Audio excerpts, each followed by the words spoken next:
Okay, WandaVision episode 7. Hello, Kōrero. Kia ora! I'm Johnny, and I'm the Marvel Man. This time around we're in the middle / the office, and I thought they were doing a pretty good job of parodying other styles, but this one was a little weak. They nailed the shot styles and the vibe of these shows. Don't believe anything that man said. But the dialogue? Oof. This alabaster complexion wasn't fooling anyone. It's like they wanted it to be a Big Bang Theory episode without the laughing track. Well, if that's the case, Penny will have to get satellite TV and maybe once a week want to vacuum through this place.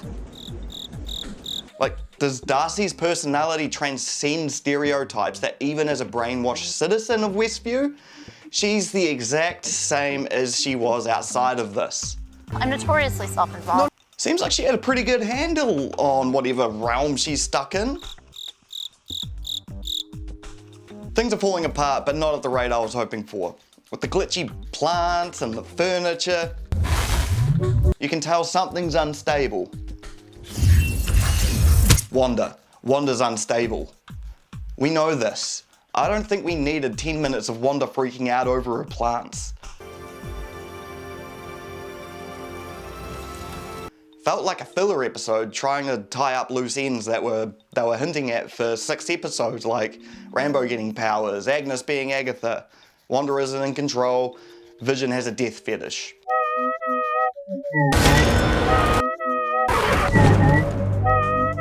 I thought this was the juicy part of the season, but it's just drier than You all know I've been pushing for Mephisto to be the big bad in WandaVision. She was impregnated by Mephisto's bad vibes. What we got in episode 7 was the reveal of Agatha Harkness as the bad guy all along. And I killed Sparky too. But remember the final scene showing Agatha doing all the naughty things. Is it still from Wanda's perspective? Or now maybe even the big bad's perspective of the show? What we were shown is just the information that Wanda knows as it's being told, I think. To give more of a backstory, I'll summarize Agatha for you. She's an old witch. Agatha from the comics wipes Wanda's memory of her kids and everything, and you know. So the way we were left in episode 7, it looks as if Agatha is either controlling Wanda or wiping her memory. And it's obviously leading into Billy Willy being used to summon Mephisto. Good thing we have Vision on his way so he can awaken her. Remember when he asked why there were no other kids in episode 5 and then in episode 6 there are suddenly a bunch of kids and a bigger parent population that she forgot to activate? There have been set photo leaks from Spider-Man 3 showing missing posters for children. Could be a coincidence, but you'd be a silly sausage to think otherwise. Those missing kids are probably the same kids that appear in Westview. Why those kids though? Why not hungry kids that are starving in Africa that are in need of a new home? Gotta admit, Wanda's real selfish. She's lucky none of those kids have superpowered parents. Right? In the comics, Agatha Harkness is introduced into Marvel as a babysitter for Richard Reed's and Sue Storm's baby boy. What if one of those kids that was stolen is Reed and Sue's kids that Agatha was hired to look after, and now he's running around as some doofus idiot kid in a onesie? All these witches are really bad role models.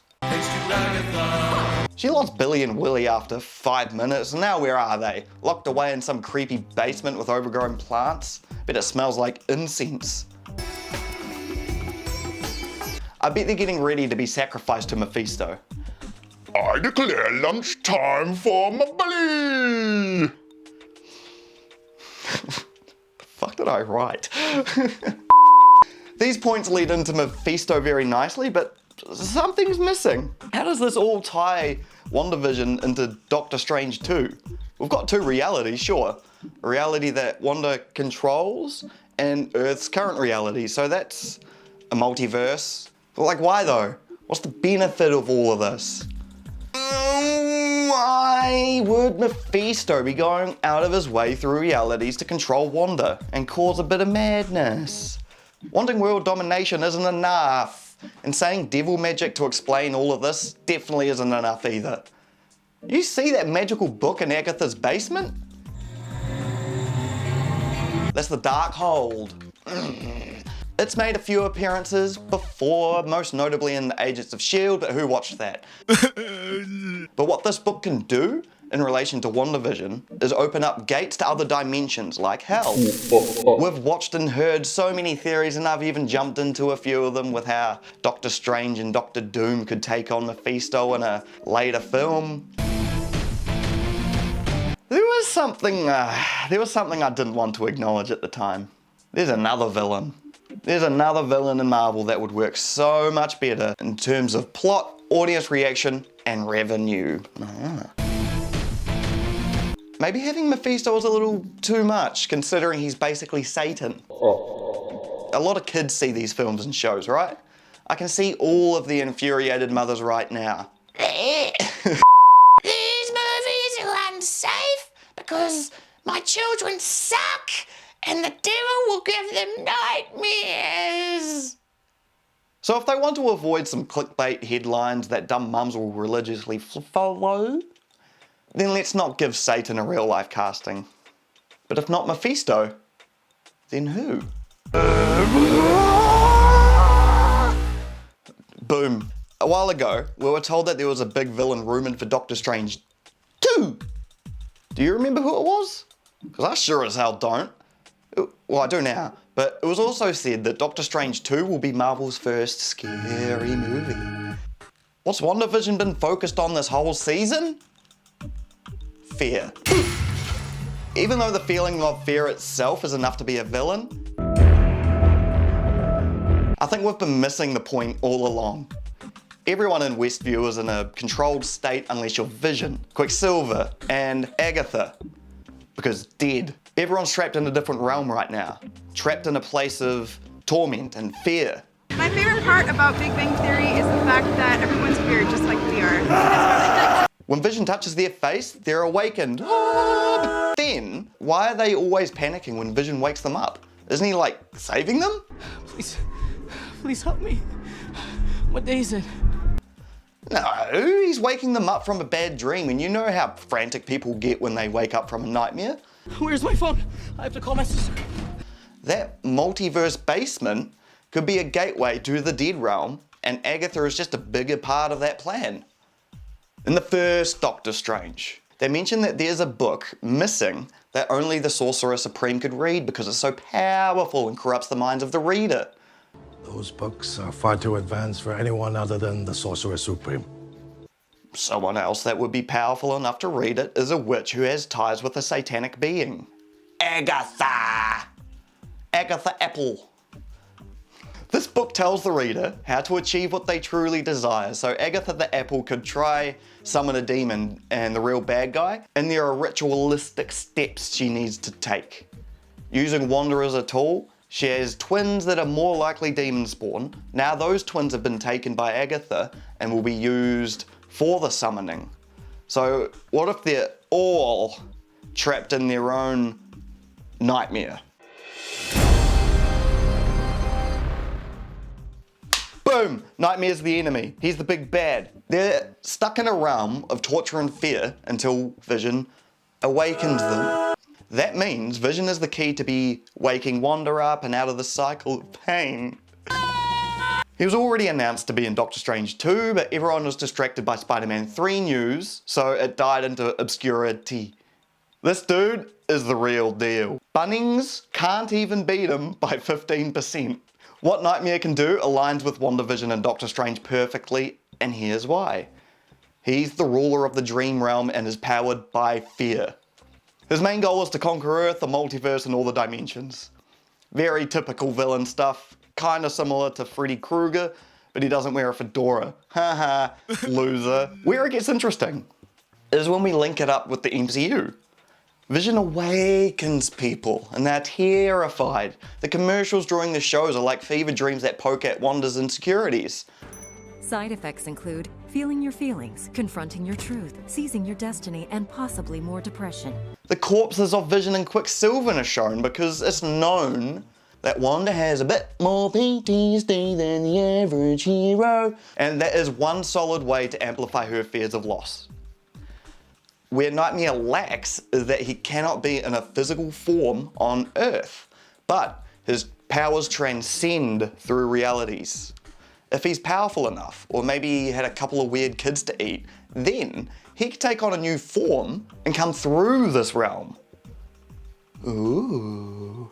With Rambo, when she comes in and gets powers, she is shown a weird sixth sense perspective followed with Agatha's creepy basement. And that's actually showing us the multiverse. Seeing all these colors and shit, it's cool. The basement Wanda follows down is the core of where the multiverse realms touch. It's an entrance for all things evil right now and all things happening in the future of the MCU. Since Agatha has Wanda under mind control, we suspect the possibilities for what they'll use her for are endless. But probably what I said. Nightmare traps people in his realm, right? And then he torments them through their dreams. How he gains more power is through fear. They're most likely trapped in their dreams with Nightmare. The hex is the boundary to his influence. So, the bigger the hex, the more people he can oogie boogie, oogity boogity. The more people he can scare, he gets power. This is starting to sound like Monsters, Inc. But once he's got enough power, nobody can stop him from controlling the world of fear. As Mephisto or Nightmare is getting summoned, that's when Doctor Strange or even Mordo comes in and tries and stops what's happening and gets caught up in the mix, captured by Nightfisto, calls in Doctor Strange for action at the beginning of Doctor Strange 2.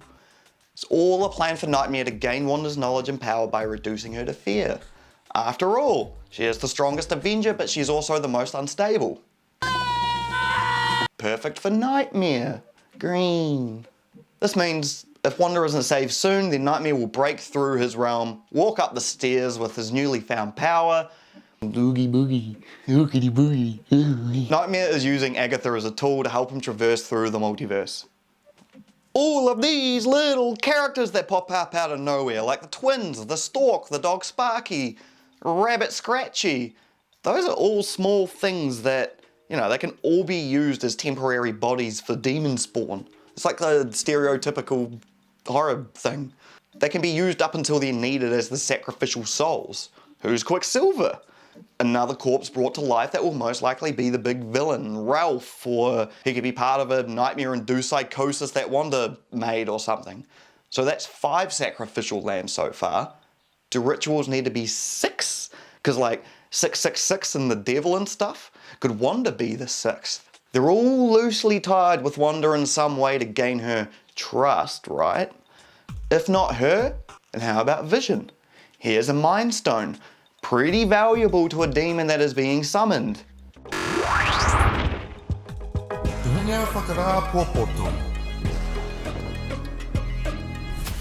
Look, I know there's not much to review here. I was right, you were right, we were all right. I'm stretching for theories as if my life depended on it, but I'm actually bored of getting the show correct. I'm just some New Zealander with 2 cats and a tiny pea. I'm just some New Zealander from an average town full of racist homophobia. I'm just a New Zealander. If I can manage to theorize a multi-million-dollar franchise at 3 AM in the morning, then they have a problem. That problem is that I'm not hired by Marvel. But to actually summarize the show, and not my job prospects. Monica Rambeau finally has powers, Darcy Lewis doesn't change at all when going through a reality-changing portal, Agnes is Agatha Harkness and she's a terrible babysitter. Agatha is probably wiping Wanda's memory and controlling her to either summon Mephisto or Nightmare. It will likely work, so it sets up the rest of the MCU. Number 5 hurts! Doctor Strange is probably going to make an appearance because it ties in with this next movie. I reckon Quicksilver is going to eat shit in the next episode, but that's just a personal opinion that I feel in my buku. So, how are you liking the show? What are your thoughts? What are your thoughts on WandaVision and its inevitable dive into chaos? Subscribe, share it with your friends, and then we can all laugh and cry and mildly exhale out our nose. Mā te wā. See you next time.